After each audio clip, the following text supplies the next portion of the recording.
आज हम ऐसे व्यक्ति के बारे में, ऐसे महान पुरुष के बारे में बात करेंगे जिसने अपना पूरा जीवन सर्वस्व न्योछावर कर दिया धम्म के कारण, बौद्ध धम्म के कारण। उस ऐसे व्यक्ति का हम आज जीवन के बारे में आपको बताएंगे कि वो ऐसे व्यक्ति कौन थे। तो आप हमारे साथ बने रहिए। थोड़ा जीवन परिचय में समय लग सकता है, तो चलिए आपको ले चलते हैं उस व्यक्ति के जीवन परिचय के बारे पर। भारत में 9वीं सदी में बुद्ध धम्म संघ एवं उनके साहित्य, दर्शन एवं संस्कृति आदि का पुनरुत्थान धम्म योद्धा अनागारिक धम्मपाल जी ने किया। ऐसे व्यक्ति के बारे में आज हम बताएंगे कि उन्होंने बुद्ध धम्म के लिए भारत में क्या क्या किया, जबकि वो विदेश के रहने वाले थे और उन्होंने भारत में जहाँ पर जन्मा था, जहाँ पर बुद्ध धर्म का जन्म हुआ, जहाँ पर से बुद्ध धर्म पनपा, और वहाँ पर 6वीं सदी के बाद जब बुद्ध धर्म थोड़ा चरमरा गया या बुद्ध धर्म का महत्व कम हो गया, तब वहाँ से भिक्षु न कह करके अभी तो कहा जाए कि धम्म योद्धा, जिन्होंने धम्म के बारे में इतने स्तर से काम किया, तो वो थे अनागारिक धम्मपाल जी। तो 19वीं सदी की बात को लेकर के चल रही है। धम्मपाल जी का जन्म कोलंबो, श्रीलंका में एक धनी परिवार में 17 सितंबर 1864 ईस्वी में हुआ था। इनका बचपन का नाम डॉन डेविड हेवा वितारण था और इनके पिता का नाम आयुष डॉन करोलिश हेवा वितारण और माता का नाम आयु मल्लिका हेवा वितारण था। उनके दादा का नाम था मुदियार हेवा वितारण। इनके पिता अंग्रेजी परिवेश में रहे और माता श्रीलंका की जो संस्कृति थी, जो रहन सहन था, उसमें रहीं।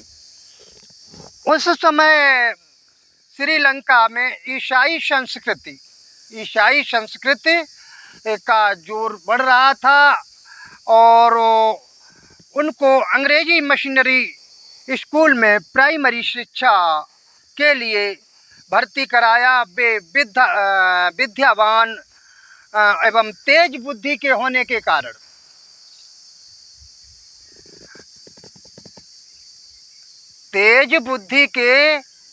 कारण उन्हें जाने माने सेंट थॉमस स्कूल में भर्ती कराया गया। उसी समय ईसाइयों और बौद्धों में अपनी अपनी धर्म के बारे में, अपनी अपनी संस्कृति के बारे में, अपने अपने परिवेश के बारे में को लेकर के कलह पैदा हुआ, जिससे उन्होंने प्राइमरी शिक्षा के बाद सेंट थॉमस स्कूल छोड़ दिया। भदंत हिक डुबे सुमंगल थेरो के आश्रम में पाली एवं बौद्ध शिक्षा ग्रहण की। इस प्रकार उन्होंने बौद्ध संस्कृति का ज्ञान में प्रवीण होकर यह जाना कि विश्व में सबसे बड़ा कल्याण के लिए, विश्व में सबसे कल्याण के लिए बुद्ध धर्म से बढ़कर कोई दूसरा मार्ग नहीं है। इस प्रकार उन्होंने ईसाईयत एवं अंग्रेजी शासन के विरुद्ध मोर्चा खोल दिया और अपना नाम धम्मपाल कर लिया। इसी समय 1873 में एक घटना घटी। यह घटी कि ईसाइयों एवं बौद्धों में अपने अपने धर्म की श्रेष्ठता के बारे में विवाद खड़ा हो गया। दोनों पक्ष में शास्त्रार्थ होना तय हो गया और बौद्ध समाज की ओर से भदंत गुणानंद थेर और ईसाइयों की ओर से फादर दावीद डी सिल्वा अपने अपने विद्वानों की ओर से डटे थे और इस शास्त्रार्थ में बौद्ध विद्वान जीत गए। इस चर्चा पर श्रीलंका सहित संसार के अखबारों में छपी और अमेरिका ने दार्शनिक हैरी अकाल्ट महोदय ने प्रथम बार बौद्ध धर्म के बारे में ये जाना।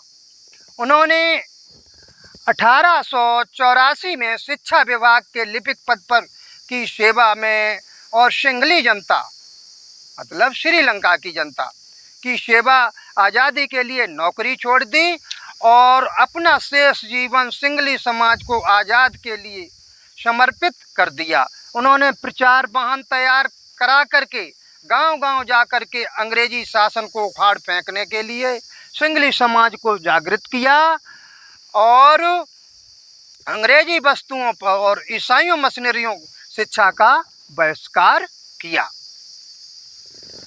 1889 में जापान की यात्रा पर गए और वहीं का वो मानवीय संस्कृति का अध्ययन किया। उन्होंने 1890 में मद्रास में आयोजित थियोसॉफिकल सम्मेलन में भाग लिया। इसी दौरान एक अन्य घटना में बौद्ध जगत की घटना घटी। 1884 में श्रीलंका की बौद्ध सभा भदंत सुमंगल थेर ने भगवान बुद्ध को बोधिसत्व से संबोध प्राप्त होने के समय 6 रंगों की किरणों का स्फुट होने का आधार और क्या कहा जाता है कि बौद्धों के धम्म ध्वज को तैयार किया और ये खबर 84 में संसार के जितने भी प्रमुख समाचार थे उसमें छपी और ये 28/5/1985 को बुद्ध पूर्णिमा के अवसर पर ये धम्म ध्वज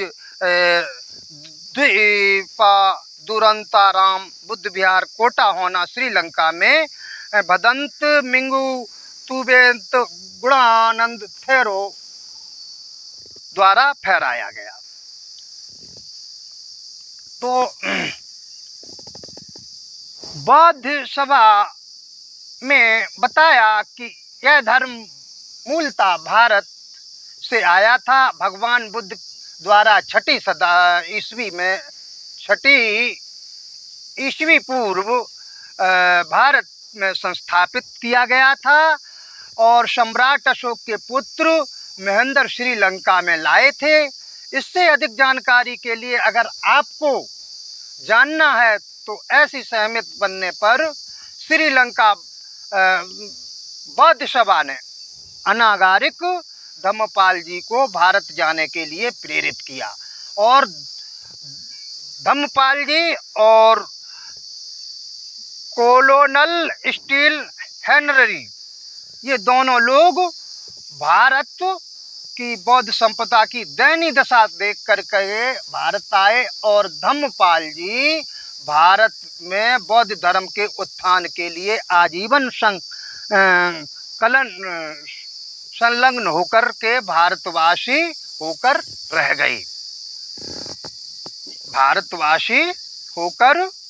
गए।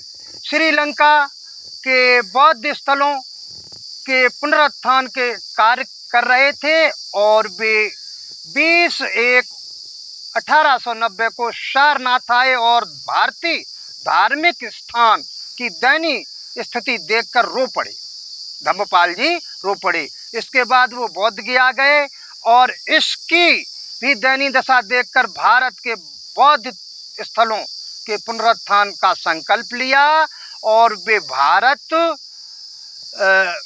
में बौद्ध स्थलों का भ्रमण करके श्रीलंका लौटे और महाबोधि सभा की स्थापना 31/5/1891 में उन्होंने बुद्ध पूर्णिमा पर गठित की। श्रीलंका से एक प्रतिनिधि मंडल भारत आया जिसमें उनके साथ भदंत सुमंगल थेर और प्रमुख बौद्ध संघ था। बोध गया में एक बौद्ध संस्कृत सम्मेलन आयोजन हुआ। इसमें पड़ोसी देश से लंका, चीन, जापान और चटगांव बौद्ध प्रतिनिधियों ने भाग लिया। उन्होंने 1892 28 तारीख को महाबोधि द्वारा बोध गया सारनाथ श्रावस्ती के बुद्ध विहारों बनवाए, जिसमें अनेक श्रद्धालुओं ने मेरी, एलिजाबेथ फोस्टर एवं बिनगा नरेश उदय प्रताप सिंह का बड़ा ही योगदान रहा। बोध गया का मंदिर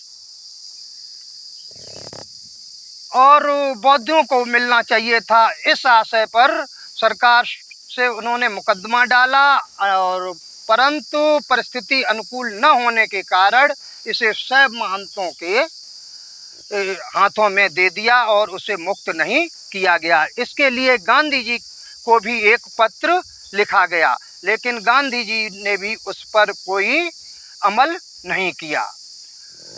परंतु भारत स्वराज्य होने पर सन 1948 बिहार सरकार ने एक विशेष समिति को सौंपना चाहा, परंतु शैव पक्ष द्वारा बाद आने पर राष्ट्रपति डॉक्टर राजेंद्र प्रसाद ने इसे संगठित समिति को सौंप दिया और इसी ऐसे तमाम कार्य होने पर और वो फिर बीमार पड़ गए धम्मपाल जी और 29/4/1933 को वो संसार से विदा हो गए और इस से वो सधर्म की दर्शन सेवा हेतु प्रेरणा के स्रोत बन गए। इनकी स्मृति शेष Lanka, Burma, Thailand, America, Japan और फ्रांस, सिंगापुर, इटली, लंदन आदि भारत में सारनाथ, बोध गया और श्रावस्ती वगैरह, दिल्ली, लखनऊ, नौगढ़, मद्रास, बम्बई सभी जगह सभी नगरों में इनके जो अस्थियां हैं बुद्ध धम्म के जहाँ विहार हैं और वहाँ पर रखी हुई हैं। ऐसे महान योद्धा को हम सत सत नमन करते हैं और भवतु शुभ मंगलम।